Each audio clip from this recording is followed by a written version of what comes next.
लाडकी बहीण योजना आणि या योजनेच्या संदर्भात प्रचंड वेगवेगळ्या प्रकारचे प्रश्न आहेत।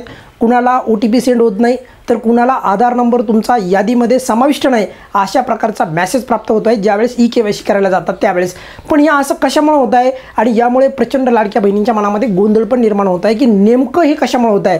तर कुणी काही चिंता करू नका। आज जे बी काही तुम्हाला OTP सेंड होत नाही किंवा तुमचा आधार नंबर, जसं की हे बघा इथे तुम्हाला एक उदाहरणासाठी दाखवतो, हे बघा यांना जे आहे की OTP सेंड होत नाही अशा प्रकारचा मेसेज आला आहे की अनेबल टू OTP सेंड करण्यासाठी। आणि दुसरा पण सदर क्रमांक, सदर आधार क्रमांक योजनेच्या पात्र यादीमध्ये समाविष्ट नाही अशा प्रकारचा पण तुम्ही ज्यावेळेस ई-KYC करायला चाललात, कारण ई-KYC ही सुरू झालेली आहे। पण मात्र तुम्ही म्हणाल की सर सुरू झालेली आहे, मग तुम्ही ते व्हिडिओ नाही केला। सकाळपासून आपण 7, 8, 10 वेगवेगळ्या लाभार्थ्यांच्या पद्धतींचे जे काही आहे ई-KYC करण्याचा प्रयत्न केला, त्यावेळेस अशा प्रकारचेच जे आहे टेक्निकल एरर येत आहे। आणि हा एरर कशामुळे येत आहे थोडक्यात सांगतो तुम्हाला की बघा, जर तुम्हाला आधार नंबर तुमचा यादीमध्ये समाविष्ट नाही किंवा OTP सेंड होत नाही, तर अशा वेळेस तुम्ही आत्ताच्या सध्याच्या घडीला कोणीही गोंधळून जायची गरज नाही। कारण की सध्या प्रचंड आता बघा ना, करोडोच्या संख्या आहे लाडक्या बहिणींची। आता सर्व आजच जर ई-KYC करायला लागल्या, तर आज ज्या ई-KYC करणाऱ्यांची 5-10 लाख जरी संख्या झाली, तर त्यामुळे एकंदरीत जी वेबसाईट आहे तर त्याच्यावर लोड येतो। आता एवढं टेक्निकल भाषा जर तुम्हाला समजत नसेल तर मी त्याच्याबद्दल जास्त खोलात जाणार नाही, परंतु त्या टेक्निकल जो वेबसाईटवर लोड येतो त्याच्यामुळे OTP पण पाठवल्या जात नाही। आणि कधी-कधी जे आहे तुमचा आधार नंबर पात्र यादीमध्ये समाविष्ट नाही अशा प्रकारचा जो तुम्हाला एरर येत आहे किंवा तो मेसेज जो येत आहे तुम्हाला ई-KYC करताना, तर त्याही तुम्ही मेसेजकडे सध्या कुठल्याही पद्धतीने चिंता करायची गरज नाही। त्याचं साधं सिंपल कारण सांगतो की आता हे जे स्क्रीनशॉट आहे हा पात्र लाभार्थींचा आहे आणि त्यांना पण बघा, ज्यावेळेस ई-KYC करायला गेलो आहे, मी स्वतः माझ्या हाताने करत होतो त्यावेळेस पण बघा त्यांना काय आलं, सदर आधार क्रमांक योजनेच्या पात्र यादीमध्ये समाविष्ट नाही।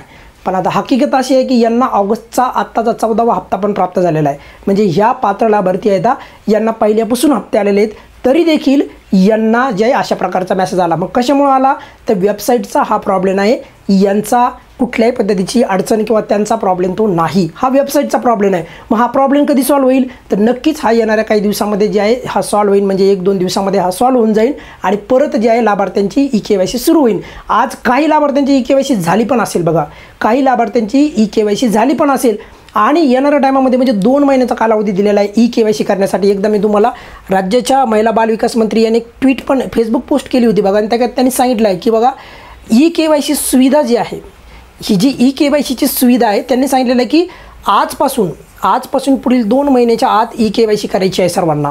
आजपासून सर्वांना इथून पुढे म्हणजे आजपासून म्हणतो मी, पुढे 2 महिन्यापर्यंत तुम्हाला वेळ आहे। आता एक महत्त्वाची गोष्ट तुम्हाला इथे सांगू इच्छितो की तुम्ही नारी शक्ती आपण फॉर्म भरला तरी तुम्हाला ई-KYC करता येणार, तुम्हाला लॉग इन करायची गरज नाही आहे।